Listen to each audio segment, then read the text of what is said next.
Welcome to Pale Blue Pod, the astronomy podcast for people who are overwhelmed by the universe but want to be its friend. It's true. And I'm Corinne Caputo. I'm a writer and friend to the universe. And I'm really excited for today's episode. Yeah, it's a good one. Hey, everyone. I'm Dr. Moiya McTier. I'm an astrophysicist, a folklorist, and a friend to the universe, and to Corinne, and to our guest. It's a guest episode. Yay. So today we're joined by Dr. Emily Rice, who is an astrophysics professor at the Macaulay Honors College and faculty in physics at the CUNY Graduate Center, and the co-founder of the BD-NYC Research Group, which focuses on understanding brown dwarfs here in NYC, and HQ for Astronomy on Tap, which is an amazing organization. We're going to be talking about it later. And she is one of the creators of STARtorialist, a shop/blog centered around astronomy-themed fashion. Emily, do you wear enough hats? I don't think so. I make the hats now. That's true. That's very true. Thank you so much for being here with us. Is there anything else you would want our listeners to know about you before we talk about your work? Let's get into it. People are going to learn a lot about me through my work, which I'm coming to terms with. Like that's who I am. You know, that's okay. Like to be someone who's so passionate about your work is like a blessing. Not everyone gets to do that. Exactly. Yeah, definitely. But we are recording this, co-friends of the universe, on May the 4th, which has meaning to many friends of the universe. I know this. And so we're recording in a special location. We had to, turn some levers on our special Pale Blue Pod transport machine. Emily, where are we recording from today? We are coming live from the Millennium Falcon, of course. Yes, May the we 4th. And specifically the holodeck chess table. There's the pivotal roles and A New Hope that happen at that table. Some sad ones, but also some good ones. Okay. I've never seen it. I am astounded. You and everyone else who's ever come see me give a talk, Emily. I've resisted for so long, and now it's kind of my thing. It's definitely your thing.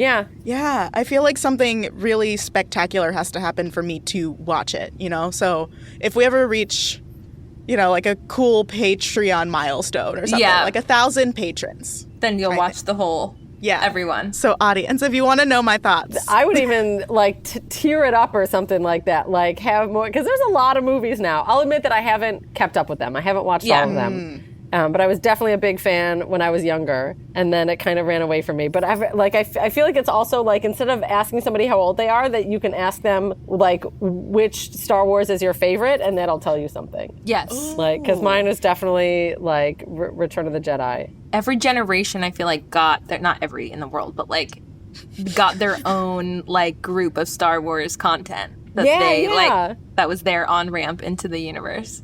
Yeah. I was once interviewed for a Mashable thing, and it was coordinated through the American Museum of Natural History. So I had like the professional PR person like accompany me on this interview, and very quickly it went south because the guy who was interviewing me was like, and we knew that it was about Star Wars. So that was the premise. Like, this person is going to interview you about the science of Star Wars and like the science of anything pop culture. And most scientists are like, yes, I get to be cool. And this guy came up, and so, we set up and we get the backdrop and we're going, and he's like, so what's going on with Star Wars? The stars are fighting? No. And you can see my face drop.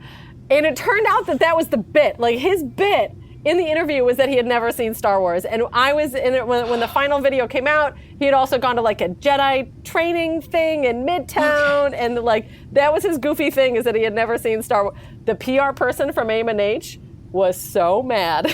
Oh my God, I'm sure. That we were like totally misled. But I was pretty proud of myself for like, this is also back, God, it must have been 10 years ago.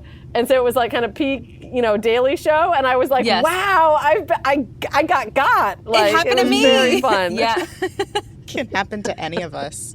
But today we're going to be talking to Emily about one of the hats that she wears, and that is as one of the creators of STARtorialist, which it hinges on your identity as an astronomer. It really does. Yeah. I think in the best way. Like, this is the one that's come to. I'm trying to figure out why I do all these things, and that like I realized, like, weirdly enough, Startorialist and Astronomy on Tap are very, very connected. And of course, they're connected with the science. And, you know, I wouldn't be able to do any of these things if I didn't do research, if I didn't have my faculty job and have tenure. Like, yeah, sure. Nice. This is the secret of tenure. Like, you know, we tell everybody, oh, these faculty jobs are really hard to get and there's so much work and blah, blah, blah. But once you have tenure, oh my goodness, the world opens up. And when you realize, like, that you can't get fired, it starts to be very fun.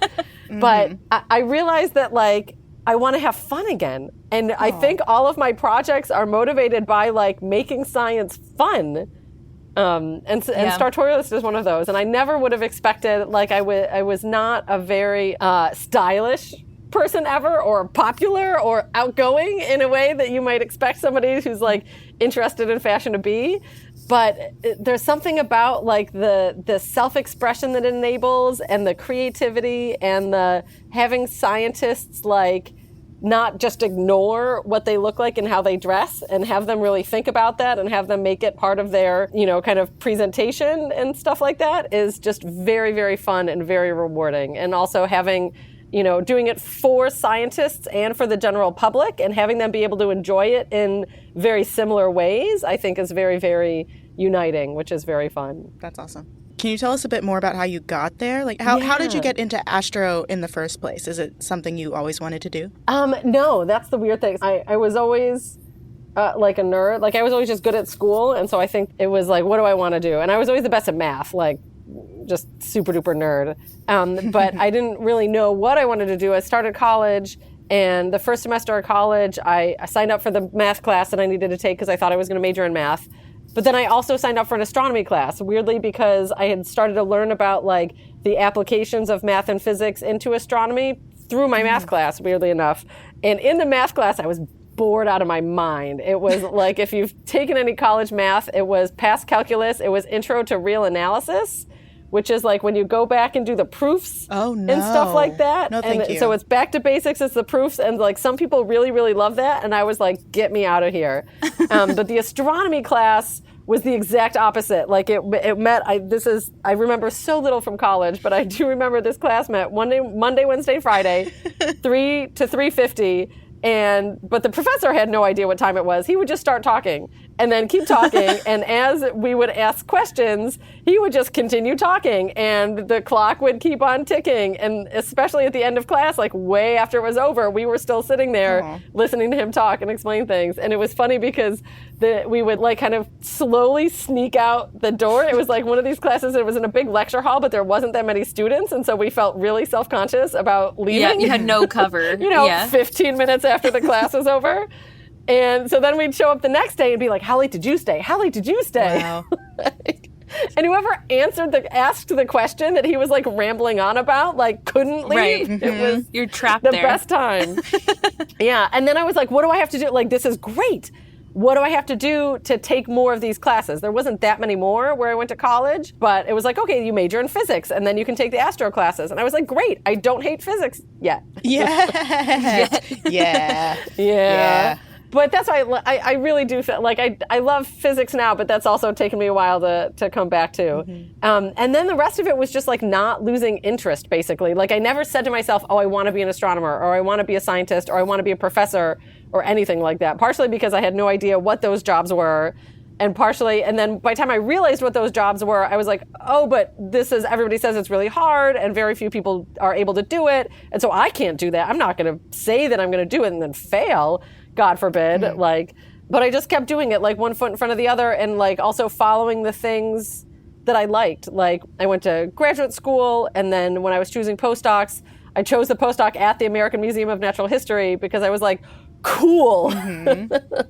Like, I didn't really think about it too much in terms of, like, you know, career strategy or anything like that. I was like, dinosaurs, 100%. Were you familiar with the museum already? No. That's so fast. I had never been there. I had never set foot in there until I went to HR to do my paperwork. It's ridiculous. So like, where are you from, Emily? Rochester, New York. And so I had spent, like, five full, like, weekends in New York City in my entire life up until that point, when I was 29 when I moved to New York City. And I was like, oh, it's a postdoc. Like, these are, you know, short-term things, 2 to 3 years, and then you move on again. But I mean, I got to AMNH and I met Kelly Cruz and Jackie Faherty. We formed our research group. And I was like, wait a second, but I don't want to leave now. And I found out about CUNY. Like, I grew up in Rochester, and so I knew about SUNY colleges, but CUNY was totally new to me.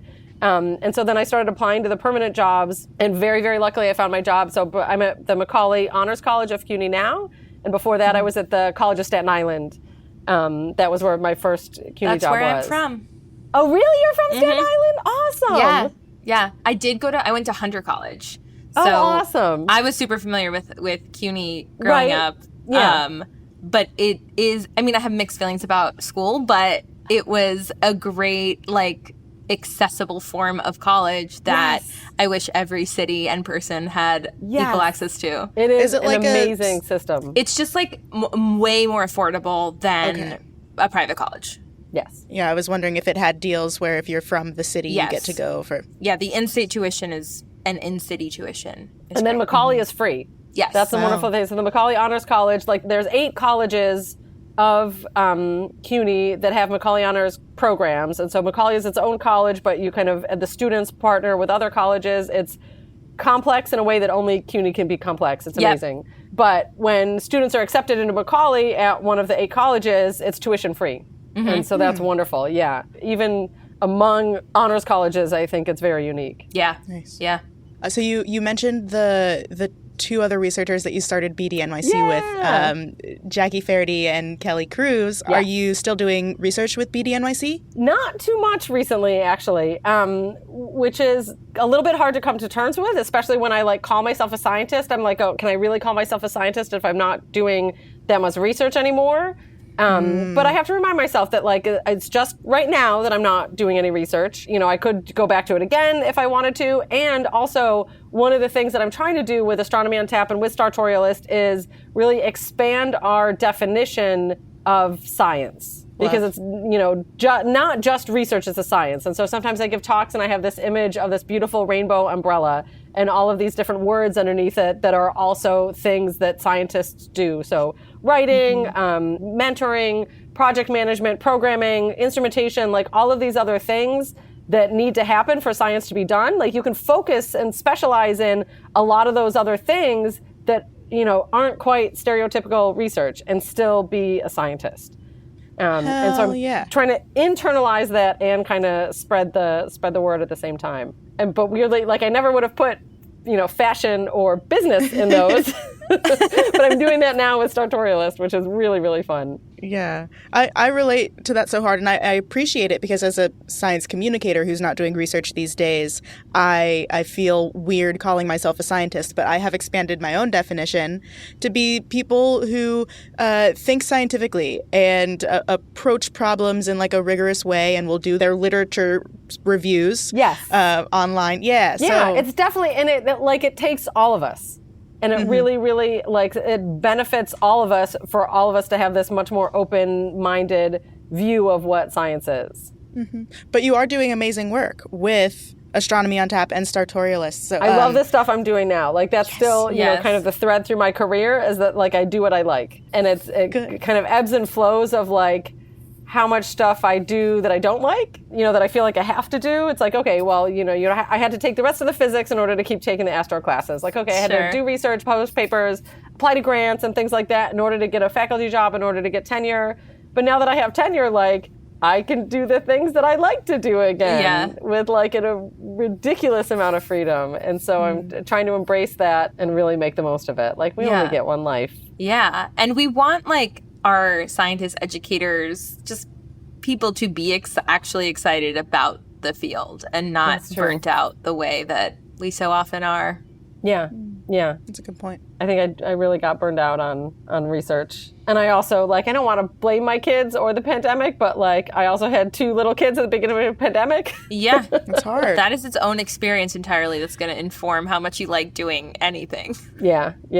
And it turns out I like hanging out with my kids, and I like doing, you know, like, the neighborhood stuff, and but it's a great job. It's fun to be flexible like that. And it's still wonderful. Like, I love talking about space and sharing things with the public and, you know, visiting classes and all kinds of things. Yeah. And I want to hear more about Astronomy on Tap for listeners who don't know what it is. Yeah, it is just what it sounds like, which is really fun. So it's science presentations, generally space-themed science presentations at bars. Yay! It's really fun. I can confirm. Yeah. We started in New York City. Actually, it started even, I have to give credit where credit's due. It started with Meg Schwamm, who's a astronomer, planetary scientist in Belfast at Queen's University right now. And she was a postdoc at Yale. And I had met her at a conference. And she was like, I've done these super fun outreach events in New Haven, and I call them Astronomy Uncorked, because she did them at a wine bar. She's a big wine person. All her computers were named after different types of wine. And she was like, I really would love to do this in New York City. And I was like, I would love to help you, and let's expand it and have it beer-based, like just fully lean into the bar scene instead of doing the wine thing. Yeah. And so I came up with Astronomy on Tap. We kind of co-organized the first one in Brooklyn in April of 2013. Oh, over a decade of astronomy on tap. Over a decade ago. Yeah, Nice. 11 years just passed. And I kind of knew that it was going to happen. Like, the first one was just so much fun. We, in retrospect, we did it totally wacky. We had 6 different speakers. Oh my gosh, that's a big show. Emily. 6, yeah. You've learned a lot since then. Yes, that was too many. Although they were, all the presentations were really short. We didn't have a host planned, but I took over hosting very quickly because somehow that shy little nerd just blossomed on stage at a bar. Who knew? And very soon after that, I decided that my stage name was going to be DJ Carly Sagan. Amazing. And I haven't gotten sued yet, and I'm very thrilled with that. But by the end of the first one, I even have little Facebook event and comments and stuff to archive it. Even by the time the first one was done, we were like, okay, we're going to do this again. And we started a Facebook page. And also that summer, the first event was in April, and the second one was maybe June or July. And there was astronomers coming into town over the summer for some kind of coding workshop or something like that. And then they went home and did one in their hometown. The very fact of astronomers traveling for conferences and workshops and different job positions and stuff like that, Astronomy on Tap started to spread very quickly. Mm-hmm. And so even by the end of that year, it was happening in a couple different locations already. And it just kind of continued growing from there. And we would coordinate things at our big annual meetings, like set up the website, or one meeting I crowdsourced a Spotify playlist as DJ Carly Sagan, and it's got hours of astronomy-themed music on there. It's a little bit ridiculous. Was this at AAS? Yeah, at the AAS hack days that we would have at the AAS. And so it was very Astronomy on Tap from the beginning was very kind of grassroots, organically growing like that. Which now I have to stop and think it's very hard to put the cat back into the bag, because now I'm okay, I should probably incorporate it as a nonprofit and service mark stuff and this and this, and I haven't yet. And so you're doing enough. It's a lot of work. You'll get there. It is. Yeah. It's a lot of work, but we've definitely it's amazing. We had a big event, our biggest event ever this past January at the AAS in New Orleans. Yes. 700 people in attendance. Wow. It was our 99th location ever around the world, and the 1,999th event.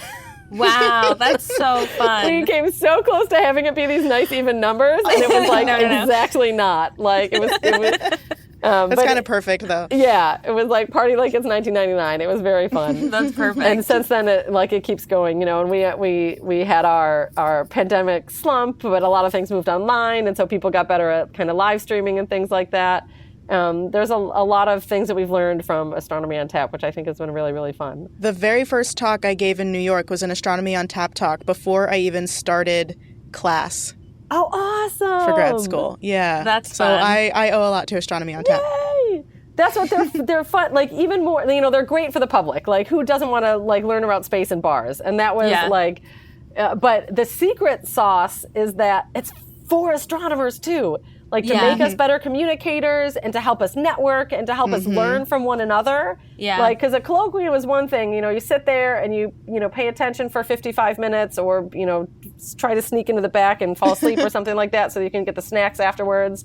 But Thanks. when you're at a bar and you've really got to capture people's attention and be creative and really be engaging and stuff like that, that's both a little bit more challenging, but also lower stakes and very rewarding when you can pull it off. And so it's I think a really great practice. That and karaoke. I do Astronomy on Tap, and Kelly Cruz says, do karaoke to be a better speaker because you talk into the mic and project and that's a really work good your point. Audience and stuff like that. Oh, yeah.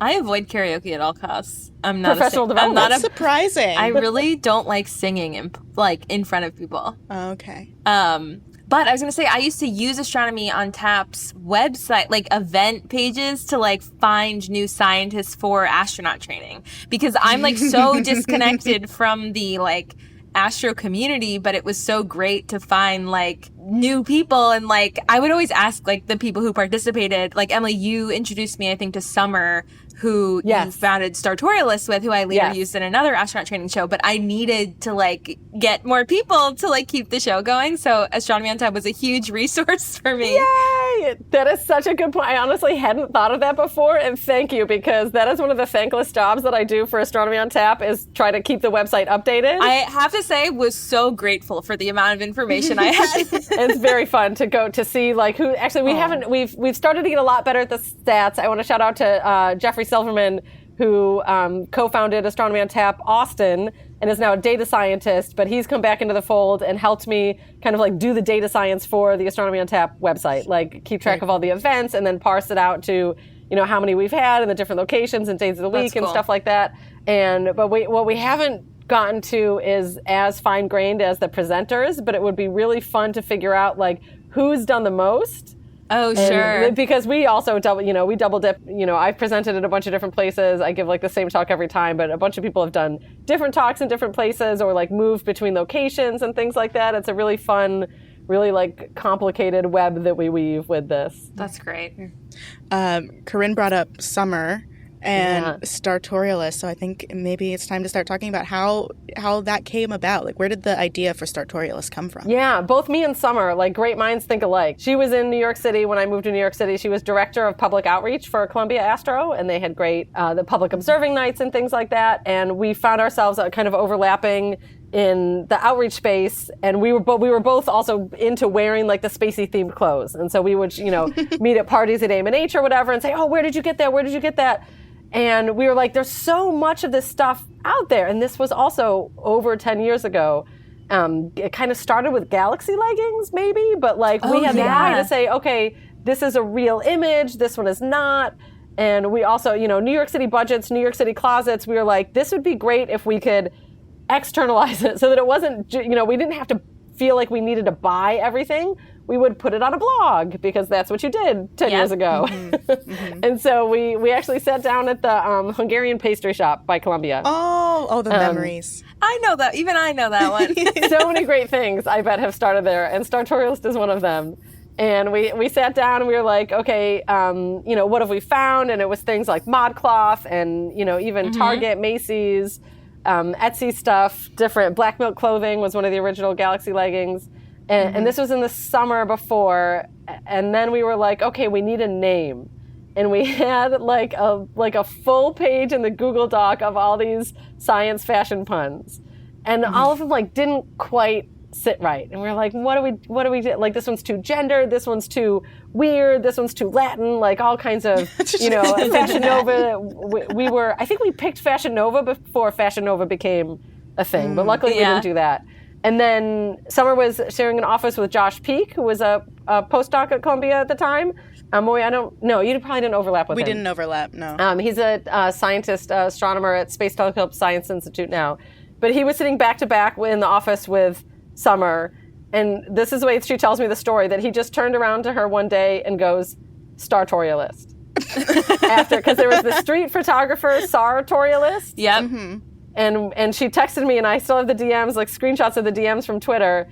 And she was like, Josh just gave me this idea, STARtorialist. And I was like, yeah, it's okay, yeah. And it took me about 10 seconds to be like, yep, that's it. Mm-hmm. That sounds similar to when Corinne and I were trying to find a name for the podcast. And we had a list of names in a Google Doc. Yeah. And then before a meeting one day, Corinne texted me, like, hey, what about Pale Blue Pod? And I was like, yes. Yeah, obviously. We had such a long list, and the meeting was in like 5 minutes, and the meeting was like to pick our name, like with Multitude or whoever to like pick our name. And we were like, I don't know what it is.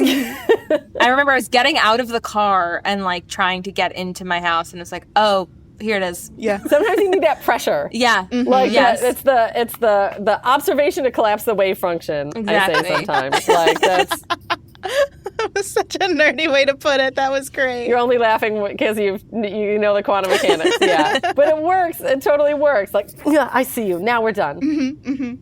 Okay, so from coming up with the best name ever. Yeah. Oh, and then it was available on the social media that we had at the time. Yeah. And then we were like, okay, Tumblr, which I think also defined because it was on Tumblr. Yeah. We registered the URL, but like Tumblr, I really want to credit a lot of other Tumblr users, and like just the nature of Tumblr like radicalized me, frankly. Like, all those fandoms and much more kind of advocacy and equity and discussion and stuff like that on Tumblr. And like that's also, there was a bunch of scientists on there, and they were also very, sparkly, rainbow, like all these things. Yeah. It was kind of loud and proud there before it was in astronomy. And so I feel like that helped like radicalize me and make that part of really the core values of STARtorialist as well. So thank goodness we started out on Tumblr. Shout out to Tumblr. Yeah. But being the like ingrained academic scientists that we were like, okay, we should probably present this at a AAS. Because at the AAS meetings, you present your research, but you can also present education and outreach projects. And so we were like, well, let's do a poster. And so we did a poster a couple years after we started the blog. And like, it's adorable because the poster, part of it is like explaining what Tumblr is. Like, this is what a like is. This is what a reblog is. And we had a couple posts go a little bit viral before then. But the night before that poster, I have never been more terrified of anything, because I had a nightmare that the little old white dudes were coming up to me and just like shouting at me at the poster saying, what are you doing? This is not a joke. This is not America's Next Top Model. Like, get out of here. Yeah. You're making a laughing stock of us. And so I was kind of terrified. I was like, I'm early career faculty. I'm not tenured yet. I'm like, maybe this is the end of my research career, like my science career. It was a good run. But at the poster, the opposite happened. Like, the little old white dudes came up to us and said, this is great. Where do I buy this stuff? I want to get a present for my wife. I want to blah, blah, blah, blah, blah. I have never been more busy at a poster. Like, usually you stand there and you're like, somebody come talk to me. And we were just, the whole day, we were flooded with people. It was super fun. And we brought like some of our clothes there. Like, we were wearing some of the stuff that we found through the blog, or that I think Summer actually had a shirt that a friend made for her, which is amazing, of a beautiful like magnetic field image. Summer has a much better eye for the fashion than I do. But we had more of our clothes there to show people. It was so cool and so rewarding. And then the next year, we also had a poster, and the director of exhibits at the conference noticed us, like how busy we were. And she was like, we used to have people at the conferences selling stuff, like T-shirts and jewelry and stuff like that. And I had bought myself a necklace before I finished grad school. But they kind of got priced out of the meetings because our meetings grew bigger and more expensive and stuff. And so she was like, why don't you guys have a booth? And wonderfully through the blog, we had gotten to know like the people making these science clothes and space-themed clothing weren't just like, the big companies and kind of the national brands and things like that, but also small, Etsy-based designers and independent designers and things like that, people that you could actually like contact and talk to. And we were like, all right. And family-owned businesses, we knew enough of them that we could gather up a bunch of them. We split the cost among everybody, probably 10 or 15 even different companies, and had like a showcase booth the next year after that. So you would buy it from those companies? Yeah, it wasn't like we didn't sell this stuff, but we displayed the stuff, and we would have their business cards, postcards. We set up discount codes. We had everybody set up a discount code, and we kind of polled them afterwards and said, okay, well, did you see sales and stuff like that? And most of them were like, yeah, not really. Like, it was fun, and thanks for the pictures and blah, blah, blah. But yeah. But the booth was interesting enough. And that one actually, like, I stayed home because I had had my first kid just a couple months before that. And so Summer was at the booth. This is recent. Oh, yeah. This was 2017. It would have been January 2017. Okay. It was good, but we were like still something like it didn't translate into the sales. And we knew, the sales are important for the designers and the companies. And so Kelly Cruz, my research collaborator, and she's faculty at Hunter College, had set up an LLC in the meantime because she wanted to do consulting, and she's always been a QuickBooks nerd, like always an accounting nerd, and so she wanted an excuse to like pay for QuickBooks and have it as a tax write-off. Yeah. Oh my God. So Kelly said, look, you can, like, it's not that hard. Like you can, do wholesale retail, sales tax. Like I can help you figure that out with QuickBooks. This is not an ad for QuickBooks, but she was like, let's do it. And so we did a DBA, like a doing business as, through her company. And the next year, she was like, okay, here's money that I have. Here's our budget to do wholesale. And so I was like, learning how to be a buyer, basically. And it was very, very fun because we, the people that we reached out to, some of them had never done wholesale before. And so we're all like these little businesses like learning together. It was very, very fun. And our biggest problem the first year, like I remember Kelly gave me a number. She was like, okay, this is the amount of money that I feel comfortable spending on wholesale. And very slowly, like as the months passed by and we're preparing for AAS, that number went up, I think, by 3 times. Wow. That I ended up, Okay. But and I was like, gotta spend money to make money. Yeah. Like, at least I'm sure everyone decided it was worth it to increase in the end, budget. yeah, we got there. And so this was January 2018. And we also recruited students to help us with the booth. And our biggest problem, like we sold out of a lot of stuff. It was, we still didn't have enough stuff. And we also had no idea how to fold t-shirts or organize t-shirts. I still don't know that. And it's so hard. It's not trivial. Yeah. But luckily we had a bunch of students who had retail experience. And this is also like, I learned a lot because I was like, I had like kind of suppressed these kind of non-academic experiences before this. Like, sure. My food service jobs and I would tell students like, oh, you don't need to put that summer job on your CV or anything like that. But then when I started doing the booth and I was like, oh, wait a second, actually this is all the useful stuff. Yeah. And then I was like, let's put it on your CV. Here's how it fits into your resume. Like, and so all these things that like are the things that help keep the world running that we're not taught as scientists, like that we learn in other places. STARtorialist and Astronomy on Tap are both very fun ways to like practice those in a science context, which is very like the project management and, kind of communication aspects and promotion and marketing and things like that all go into these things. And, they go into a really good grant proposal too. Yeah.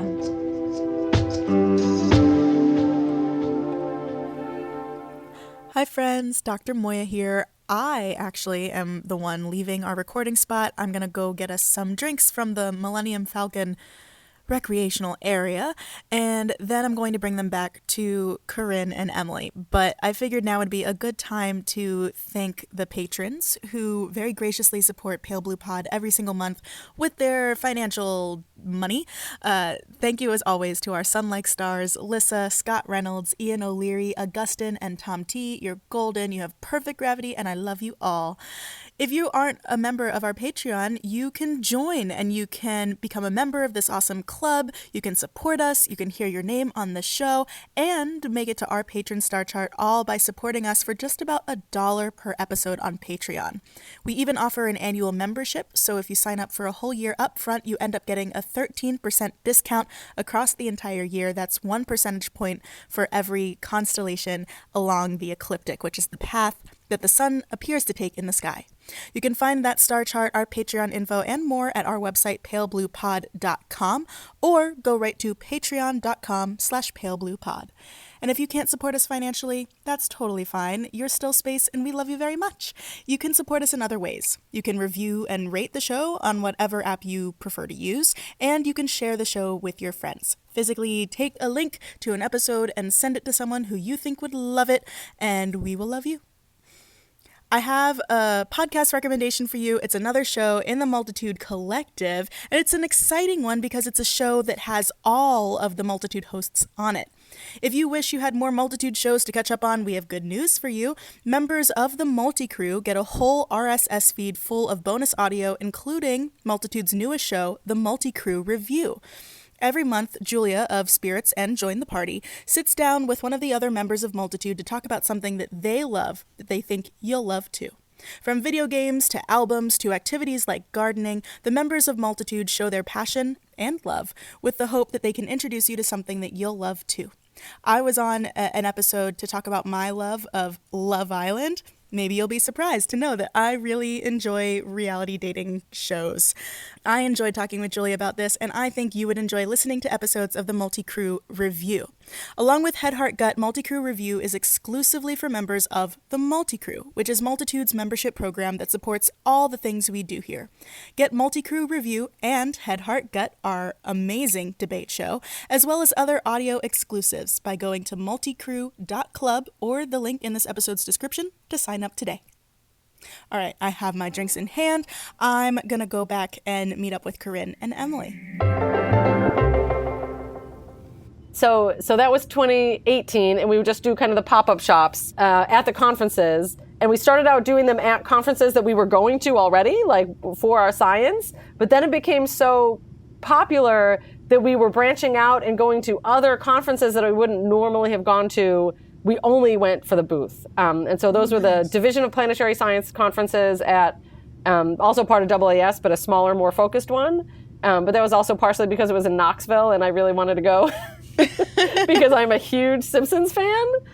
There's this great classic episode where they go on a road, Bart and his friends, they get a fake ID from the DMV. It's one of these, 22-minute Simpsons episodes where there's just a ridiculous amount of stuff that happens. But they end up at the Sun Sphere in Knoxville because they think that the World's Fair is on, but they don't realize that they have this decades-old AAA book. And it's now the Wig Sphere. And so they go, it's a wig shop. Next episode with you. We'll record from there. Oh, we totally, yes. Oh, 100%. Anyway, so I convinced my sister to go with me to DPS. We went to AAAS in DC. AGU. We went to AGU because it was also in DC because the director of exhibits had also started helping us with STARtorialist. And she's based in DC. And Summer and I both knew people in DC. And so DC was like our local, a lot of science conferences happen there.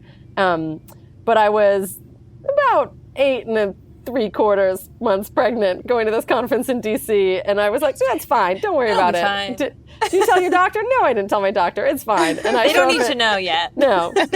Debbie looks at me and she's like, okay, there's George Washington, there's Georgetown, and there's a third hospital that I forget the name of. And I was like, no, my babies in my family are not early, don't worry.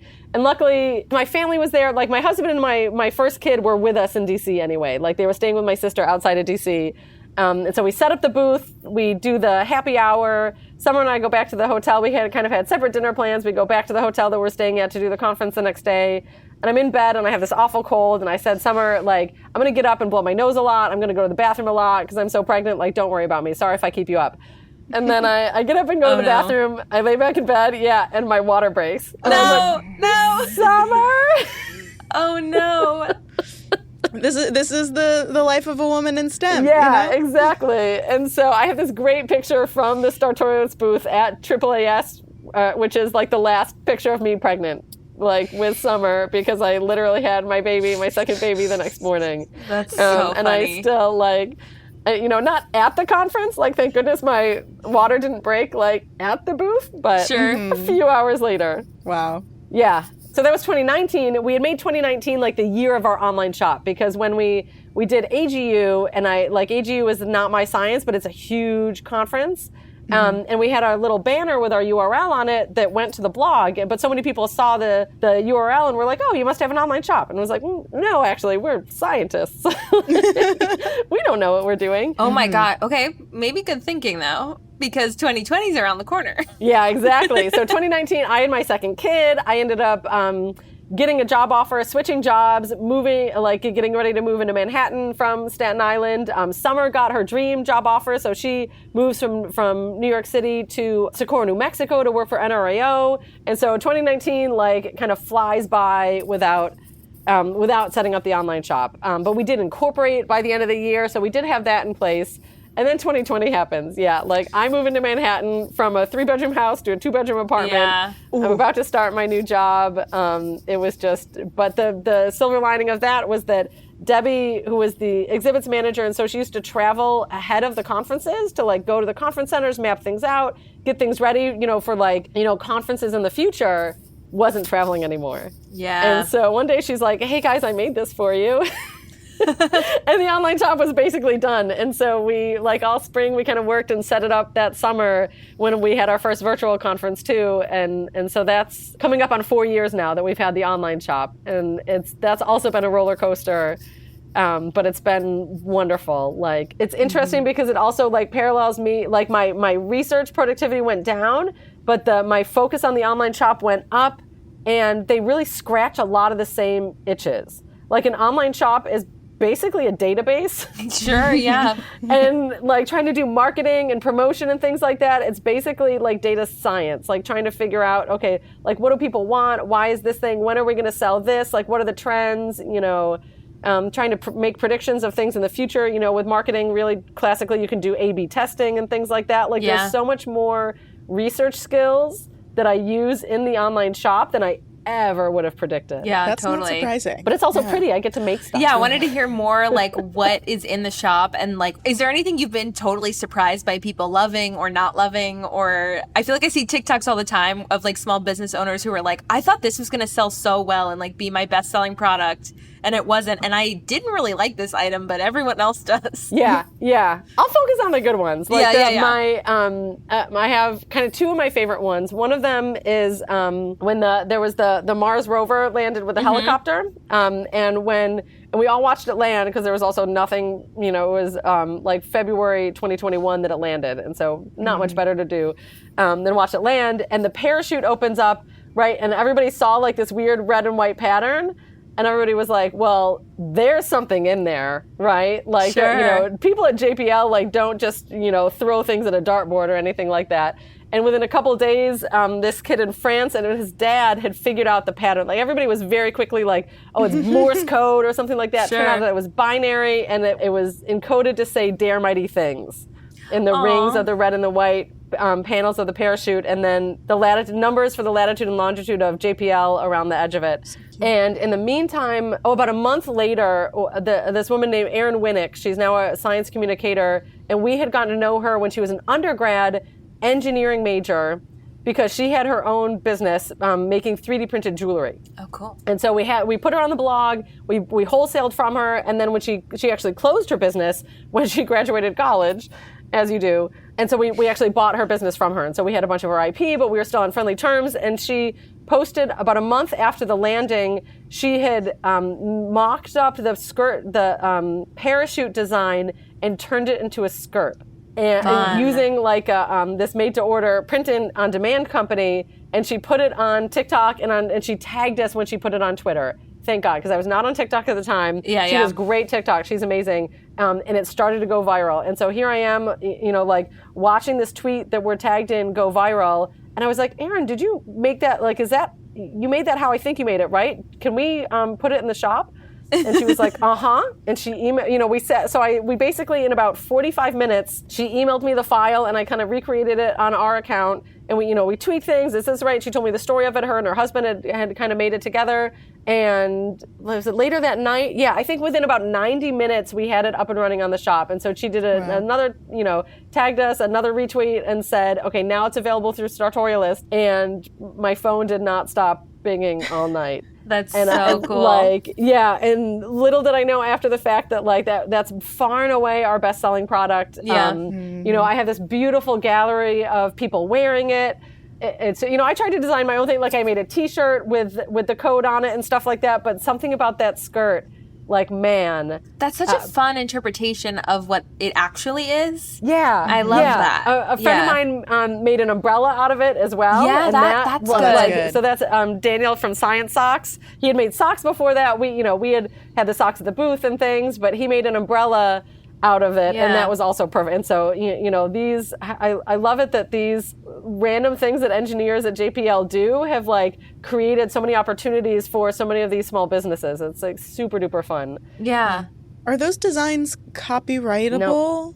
The wonderful thing with basically any of the federally funded science, and so NASA, all of their images are in the public domain. Word. Cool, yeah. You know, there's limitations, like if there's a person in there or if it's a photograph that like an individual person took or something like that, the rules are a little bit stricter. But it actually goes the other way where a lot of the times NASA will commission artists to do things, but they don't identify the artist because they've paid the artist, and there's a rule about not being seen to profit from something. Like NASA people cannot say like, buy this thing, or this is where my shirt is from, or anything like that, because I forget what the name of the rule is.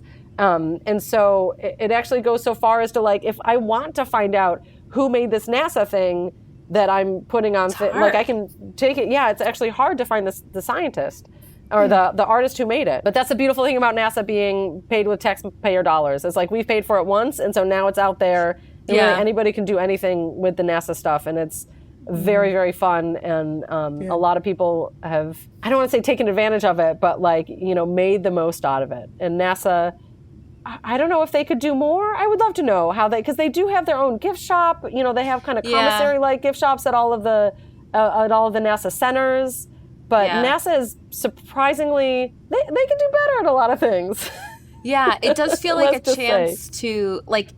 There's so much NASA logo merch that like if there were royalties on that, then think of the missions that would be funded right now. Oh yeah. There are stricter rules about the logo. Okay, like that you're makes not sense. supposed to manipulate the logo, but I also think they don't go after people. Yeah. Like they say, like, please don't change the meatball, please don't change it, this is this. Yeah. And so I don't know a lot about licensing, because Coach has done stuff, and Alpha Industries, like there's a ton of different brands that'll use the NASA logo, and I do think that they have to get permission, but I don't know that they actually get have to money pay for it or anything like that. Yeah. I'll find out. Buzz Aldrin has his own clothing line. Wow. Like legit, like I feel like I bought it at somewhere like Century 21 or Old Navy or something like that, but the tag actually says like Buzz Aldrin Industries or something like that. Yeah. That's hilarious. It's kind of wacky. I hope his logo is a little bee. Yeah. That would make me happy. Buzz. It should be. There was T-shirts going around for a while with a little a little kitten in an astronaut helmet, and that was Fuzz Aldrin. Aww. That's perfect.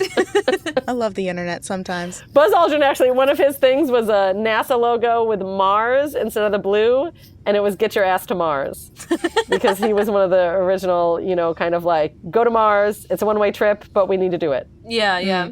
There are definitely people I would like to take a one-way trip to Mars. I can give them a manifest of who could be on it. Do you have any other favorite items that you sell in the store, Emily? This one we actually don't have. The one that I'm wearing isn't actually it's in the store as a blanket. But it's a real image from the Hubble Space Telescope, and it's this star cluster called Westerland 2. It was released for the Hubble's 25th anniversary. They release an image every year on the Hubble launch anniversary, which is like April 24th. And this one happened to be the 25th anniversary. And this is what I would love to study this at some point. This is why, like, the scientist in me will never die, because people love this image, and I don't know why. It's like it's not a very symmetric image, and there are some pretty colors, but it's also, like my shirt is kind of mostly brown and blue and purple. It's kind of weird colors. But anyway, I was in my building during the pandemic, and I was going in, and my neighbor was walking out, like wearing basically this. It's a sweater with this really thick woven cotton texture, but a recognizably starry thing. And I was like, oh my gosh, I love your sweater. And he goes, thanks, I made it. Kind of passing the nut. But I was like, wait, stop. And he was like, it's space. And I was like, yeah, I know, it's space. Yeah. And so, like, based on that, like, one pass, like, imagine if I had, and this is also, like, we moved into the building January 2020. I didn't know a lot of my neighbors.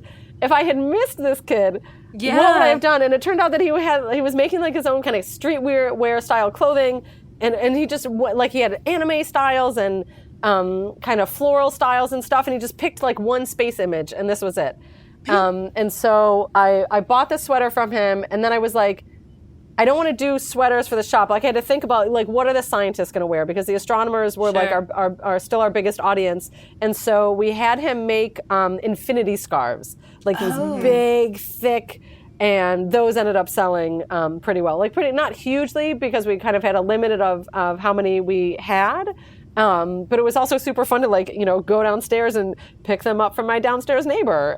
Sure, yeah. Send them to other astronomers. And they are, like, it's just a beautiful, like, there's also something about the space image So this very, you know, like physical thing, but we don't think of it as a physical thing a lot of the time. We see it as a digital image and then made very analog again because of this thick texture and it's kind of like a tapestry weave where you lose the detail and the resolution. And so there's this kind of old school, you know, it's all like machine woven. And so very, you know, it looks like something that you might go see at the cloisters or something like that with the medieval tapestry kind of style weave. We actually now sell them, so they're made from blankets. Like you actually have the fabric printed as blankets most of the time. So now we're actually selling the blankets themselves in the shop. Yeah. Cool. That's what we have left. We don't have any more of the scarves anymore. But so many of our products are these like, you know, we were starting to call it prepared serendipity, where we didn't know what we were doing. Yeah. You know, there's a lot of stuff that didn't stick to. There's a lot of like spaghetti falling off the wall here. Sure. But like you know, you're ready for the things that do stick. And, you know, by making the relationships and by talking to people and, you know, just instead of letting somebody pass by and being like, oh, that looks kind of neat, like stopping them and saying, this is super cool. Where did you get it? What do you know about it? That type of thing. Yeah. And we have all kinds of, so we have clothing in the shop and jewelry and toys and accessories, tote bags, home decor. We make our own glassware for a lot of the space telescopes. Like I'm really excited because, so we've been, you know, we do a lot of Hubble stuff, Hubble Space Telescope, a lot of JWST stuff. But the Chandra Space Telescope is a big one. They're coming up on their 25th anniversary. It's an X-ray telescope. And also named for Chandra Lekar, who is the Nobel Prize winning. Yeah, we have an episode on the Chandra spacecraft. Oh, good. Yeah. But their funding just got cut. No. Oh, no. Like very surprisingly, yeah. And so is that because is there a new X-ray telescope? There will be, but it's not. You know, there's nothing like Chandra right now. Yeah. And so now there's they were originally going to celebrate the 25th launch anniversary, but now the new hashtag is Save Chandra, which sucks. But like also this telescope is another one of these like workhorse space telescopes that's very, very unique in its capabilities and has been doing amazing science for 25 years and could go on for, you know, it's really only limited by the funding. And the funding is just like people on the ground to do the software and stuff. You know, we don't have to go up and service it. It's not anything like that. It's really just pay for the people to do the work on this telescope and give us more science. Yeah. And so I'm going to work on that next. And generally the X-ray images are very kind of low resolution. Like when you look at the X-ray by itself, it's like kind of fuzzy blobs. Like they do kind of individual photon science sometimes. But the way that it's incorporated into the visible light images and the near-infrared images is super, super cool because they usually color code the X-ray photons to be like these really bright neon colors. And so it really gives these visible, kind of much more typical space images, these like bright neon pops, which is really fun. And even the Westerland 2, there's two different versions of the Westerland 2 image, one of them from just Hubble, and then one of them from Hubble and the Spitzer Space Telescope, which doesn't function anymore, but was an infrared telescope, kind of pre-JWST, and then X-ray, the Chandra X-ray Observatory image on top of it. So it's like this triple threat of these three different telescopes, and the colors on that are just phenomenal. I love like the artistic aspects of these images as well, or aesthetic aspects of these images. And Chandra really does lend it some extra depth to these images. Yeah, it really shows how STARtorialist is an amazing science communication platform too, because having accurate science, having real astronomy images on the stuff that gets worn out in the street just spreads awareness of it. That's really awesome. Yeah, and I like that we can keep the science kind of attached to it. Like I definitely won't claim to be the first that did it. There was a guy who started a clothing company called Star Stuff Clothing. His was really, really beautiful, and I would love to get back into touch with him. Rob Seglet, if you're out there, imagine he's our biggest fan. I had his phone number at one point. Yeah, it's a small universe sometimes. I know he's very interested in space. I will find him again. But he had Star Stuff Clothing, which I found just through the blog, but also by accident. And we worked together for a little bit, and he was amazing. Rob was really good because Rob actually asked me to write descriptions of the images for him. Shadowplay NYC was another company who did beautiful dresses and scarves of the Space Telescope images. And so I really like that, we can start to recognize these images. And I try to learn from them too, like be less literal and find the stuff that's pretty. But I can never predict. Like, I have my favorite images, and then there's the images that sell the best, and I'm always surprised. That's one of the things that's like, I cannot predict, and there's spent so many designs that I'll spend, hours and lots of designer time trying to perfect, and then they just don't do anything. Yeah. And I'm That's like, always how it goes with art. Yeah. Yeah. There's so been frustrating, lots of those, but yeah. Well, Emily, before we wrap up, I would really like to know about your experience as like a businesswoman, like a girl boss. What is it? Girl boss, gatekeep, gaslight, something, gatekeep, gaslight, yeah, girl boss. the 3 G's. The 3 G's. So now that you're in your girl bossing era, and you have been for a little bit, I should totally be in the girl boss era.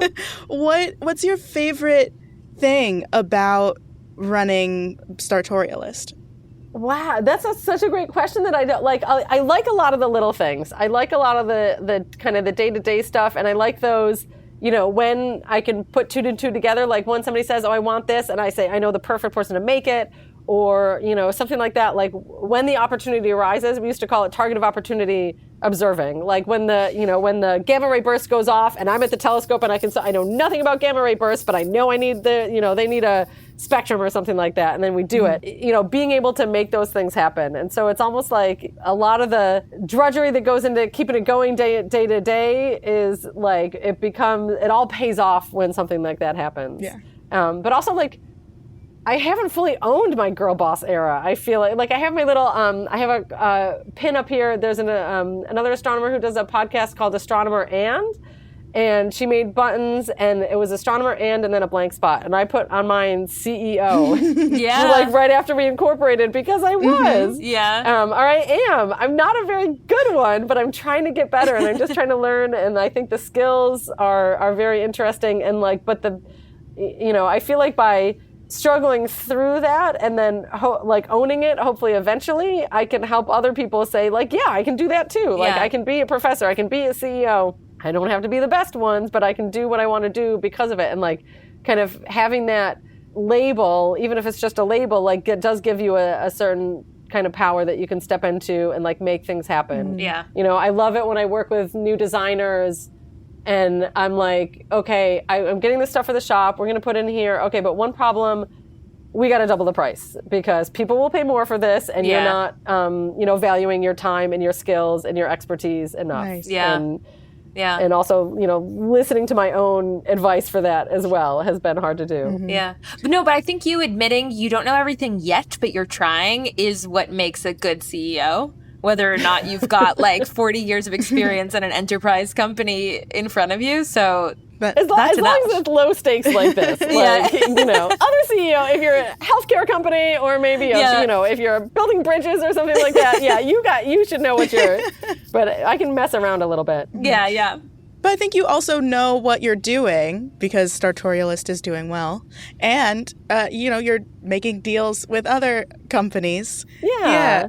I know of one particular deal because I'm involved. I'm on the board of the company that you have the deal with. The company is AWB, Astronomers Without Borders. And you have a deal with them. Can you tell us about it? Yeah, so we just started partnering with them. We realized that we have very similar missions. Like Astronomers Without Borders is meant to expand the accessibility of astronomy all around the world. And that's one of the things that we want to do with Startorialist. It's like I'm thrilled that the astronomers are very excited about it, but it's also a way like everybody wears clothes. Everybody, gives gifts for the most part. And so this making astronomy part of something that's really, really universal is part of both of our missions. And so we have a promotion code going on with Astronomers Without Borders right now. It's AWB10, AWB10 for 10% off. Let's see, can we put the website in the production notes? What do you call it? In the show notes. Yeah, in the show notes, because there'll be a specific collection of things that they have selected as of special interest. But really, anything that you buy at the shop with that discount code is going to support Astronomers Without Borders. Yeah. That's great. Yay. Emily, when people want to learn more about you and Startorialist, like where can people follow the things? STARtorialist.com is the shop. There's a little bit of a blog left there, too. I want to give a shout out to Riley Lewis, who actually writes most of the blog posts on there for us and does a lot of our marketing. And there's a contact form on the website that goes straight to me.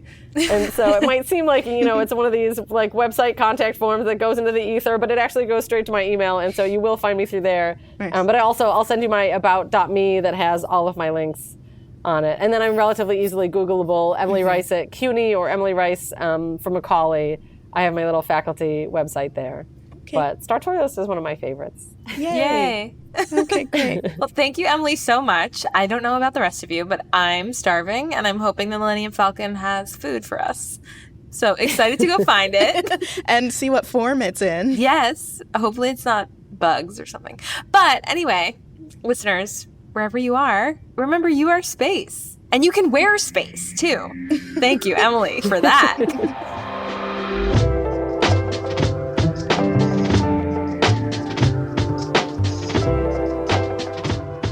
Pale Blue Pod was created by Moiya McTier and Corinne Caputo with help from the Multitude Productions team.